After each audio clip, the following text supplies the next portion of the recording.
پریشان حال انسان کو قرآن کی سب سے چھوٹی صورت میں پریشانی سے نکلنے کے لیے اللہ کا پیغام ہے کہ جب تمہاری زندگی لوگوں کے لیے تماشا بن جائے اور لوگ تمہیں تمہاری بدحالی کا طعنہ دینے لگیں تو اللہ فرماتے ہیں مجھے 2 چیزیں پیش کرو، میں تمہیں تمہاری چاہت عطا کر دوں گا۔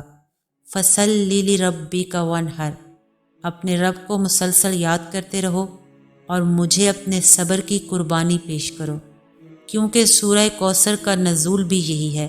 جب لوگ رسول خدا صلی اللہ علیہ وآلہ وسلم کو طعنہ دیتے تھے تو اللہ نے اپنے نبی کو بھی یہی تلقین کی تھی کہ اپنے رب کو مسلسل یاد کرو اور صبر کرو۔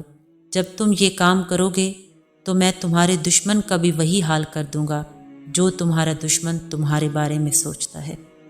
مذہب اور انسان کے بارے میں جاننے کے لیے اس چینل کو سبسکرائب ضرور کیجیے گا۔